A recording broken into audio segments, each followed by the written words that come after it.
9টা আমাকে দিল, হামিদুর রহমান বললো আমি 12টা নিব। ওই হামিদুর রহমান মাঝখানে ছিল, করিম সাহেব আর ওনারা দুজনেই কথা বলেছিলেন, আমি কথার মাঝখানে ছিলাম না প্রথম থেকেই। ওনারা কথা বলে ঠিক করেছিলেন। আজকে যারা সিআর ইলেক্ট হয়ে আসছে তারা ভিতরে গেছে। এখন আমি যদি বলে দিই আমার ওই অমুকটাই জিএস হবে, সেটা তো হতে পারে না। হামিদুর রহমান একেবারে আমাদের এখানে একটা চুক্তি ভঙ্গ করেছে, বলেছিল যে আমার 12 জন যে ছাত্র আছে সিআর ওই সবটা আপনাদের সঙ্গে থাকবে, আর খালি কানিয়া যেটা সিআর কিছু নম্বর নিল তো সেই কানিয়াটা বলে কানিয়া বুঝবে, কিন্তু আপনার আমার ইসলাম চোপড়ার লোকগুলো আপনাদের সঙ্গে থাকবে। আব্দুল বাবু, আপনি কানহাইয়ালাল আগরওয়ালের দিকে অভিযোগ করছেন, কানহাইয়ালাল আগরওয়াল আপনার দিকে অভিযোগ করছেন। মিস্টার আগরওয়াল কি বলবেন? আমারটা হচ্ছে যে হামিদুর রহমান তো কথা বলছি, আমার কানিয়া তো কোনো কথা হয়নি। কানিয়া ডিল করছিল, হামিদুর রহমান ডিল করছিল কানিয়াকে তোকে নিয়ে। উনি যেহেতু জিবি প্রেসিডেন্ট আছেন কলেজে, আর এই ব্যাপারে আমি উনি আর হামিদুর রহমানই কথা বলেছিলেন নিজেদের মধ্যে, আমি এর মধ্যে কোনো কথাও বলিনি। আমাকে বলেছিল আপনি 9টা প্রার্থী দেবেন, আমি 9টায় প্রার্থী দিয়েছি। আজকে যারা জিতেছিল তারা কলেজে GS AGS treasurer VP form করতে, সেখানে যদি আমি বলে দিই যে অমুক লোকে জিএস হবে, সেটা তো সিআর মেনে নিচ্ছে না। যারা সিলেক্টেড সিআর আছে তাদের তো মেজরিটি যা বলবে সেটাই হবে। মানে এটা আপনাদের কথা থেকেই তো পরিষ্কার বোঝা যাচ্ছে যে সমন্বয়ের অভাব। আব্দুল সাহেব কি বলবেন? আপনাকেই উত্তর দিতে হবে, পরিষ্কার বলছেন মিস্টার আগরওয়াল। আমি বলছি যে ওরা করে কোনো পিকচার আসেনি, কারণ হামিদুর রহমান ওই 12টা নিজের চোপড়ার জন্য ছাত্রদের নিল সিআর বলে, আর 9 জন ওকে দিল, 21 জন আগে, আর তারপর 23টা আমাদের ছিল ইসলামপুরের।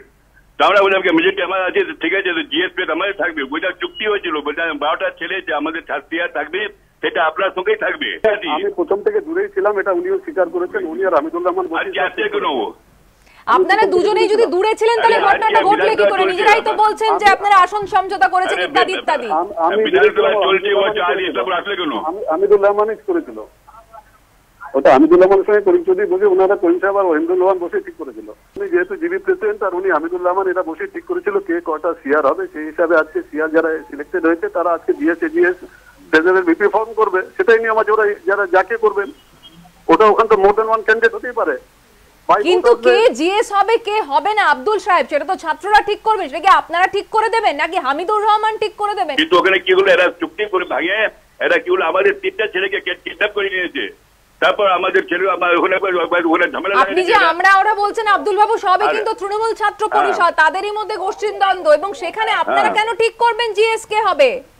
হ্যাঁ, যেহেতু ঠিক ছিলই তো, এটা তো ছাত্রদের ব্যাপার। সেখানে আব্দুল করিম চৌধুরী বা কানহাইয়ালাল আগরওয়াল কেন তার মাঝখানে আছেন? আজকে বলে কানিয়া আগরওয়ালকে জিজ্ঞাসা করে তো এই ঝামেলা তো আসলে কেন, আজকে তো বিধানসভা চলছে, ওইখানে চড়াচ্ছে কেন এই কন্ট্রোল করতে? আপনি এখানে কেন আছেন মিস্টার আগরওয়াল?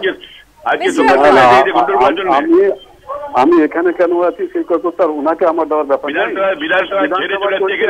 তার মানে আপনারা মেনে নিচ্ছেন যে এটা আপনাদেরই গোষ্ঠী সংঘর্ষ, তাই তো? না না, গোষ্ঠীর সংঘর্ষ ব্যাপার নেই। 44টা ছাত্র জিতেছে,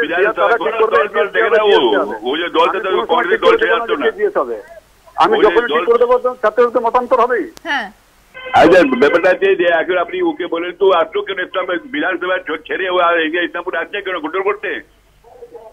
আজকে যে কানিয়া আজকাল আছে বিধানসভা ছেড়ে চলে আসছে কন্ট্রোল করতে আসছে।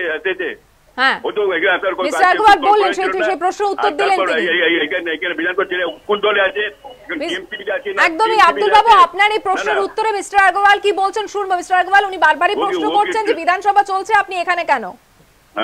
বিধানসভা চলছে, আমি এখানে কেন? বিধানসভায় একটা গন্ডগোল হয়েছে গতকালই, গতকালই একটা বিধানসভায় একটা গন্ডগোল হয়েছে, আপনি জানেন স্টেটমেন্ট একটা হয়েছে। আমি এখানে কেন আসছি সেই কপোস্টার কাউকে দেওয়ার ব্যাপার নাই। গন্ডগোলটা কেন হচ্ছে সেটা বলুন।